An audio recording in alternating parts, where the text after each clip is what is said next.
ତେବେ ବର୍ତ୍ତମାନ ସମୟରେ ବ୍ରେକିଂ ନ୍ୟୁଜ୍ ଆସିଛି। କଟକ ବାଲିଯାତ୍ରା ପଡ଼ିଆରୁ ଆୟୁଷ୍ମାନ କାର୍ଡ଼ର ଶୁଭାରମ୍ଭ। ଆଧାର କାର୍ଡ଼ରେ ବି ପାଇପାରିବେ ସୁବିଧା। ଦେଖନ୍ତୁ ଆୟୁଷ୍ମାନ କାର୍ଡ଼ ବର୍ତ୍ତମାନ ସମୟରେ ଆଉ ଆଧାର କାର୍ଡ଼ ଦେଖନ୍ତୁ ଏଠି କ୍ଲିୟରଲି ମେନସନ୍ କରାଯାଇଛି। ଆଧାର କାର୍ଡ଼ରେ ବି ପାଇପାରିବେ ସୁବିଧା।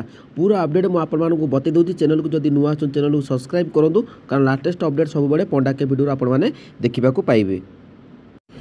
तो ये पूरा देखो एपरिक आधार कार्ड भी लोक मैंने ए सुविधा पाइपर नुआ कार्ड न पहुँची पुराणा कार्ड में लोक मैंने यही योजनार लाभ पाइपर और देश में 29,000 हॉस्पिटल चिकित्सा सुविधा पाइपर मुकेश महालिंग।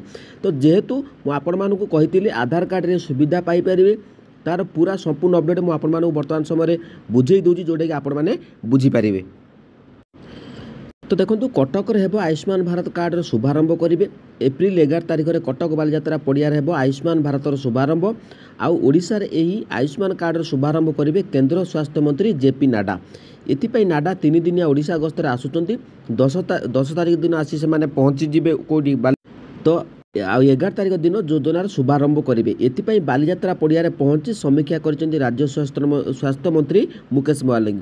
पूर्वर बीजेपी जितेबाला विरोधी दल थिला तो से आयुष्मान योजना लागू करने को दाबी रखिते जहाँ एवं कार्यकारी होगा जाऊँगी। आग को उभय आयुष्मान भारत और गोपबंधु जन आरोग्य योजना राज्यवासी लाभ पाइबे। तेबे एटी जो आपण कही जेहेतु आधार कार्ड आपण मानक मिल सुविधा तो देखो जो मैंने वयस्क लोक मैंने रोचंती तो तांको आधार कार्ड रे ही सुविधा दिज्व। तो जिते दूर मो पाखे अपडेट आसिक पहुँची कारण प्रत्येक दिन एवं कारण 11 तारिख पर्यंत प्रत्येक दिन जहाँ भी हेले आपण अपडेट आसी जापे जो आयुष्मान योजनार शुभारंभ विषय तो 11 तारिख हम किंतु ता पूर्व जो आधार कार्ड को लेकिन प्रश्न उठी बर्तमान समय तो आधार कार्ड को आपण मैंने ठीक ठाक कर रखु। आधार कार्ड थे आपण मानक आयुष्मान कार्ड रे निश्चित भाव में बेनिफिट पाइपर। ता सहित आयुष्मान कार्ड रे डॉक्यूमेंट जहाँ थिला से बर्तमान समय अच्छी कौन परिवर्तन देखा जाए नहीं किंतु जहाँकि जो वयस्क लोक मैंने अच्छा आधार कार्ड रे बेनिफिट पाइबार यथेष्ट संभावना बढ़ुची। तेबे जहाँ अपडेट थिला मु आपण मानक बतईदेली तो चैनल को सब्सक्राइब करूँ। पुणी थे किसी अपडेट आसिले मु आपण मानक तुरंत शेयर करके जनईदेवी।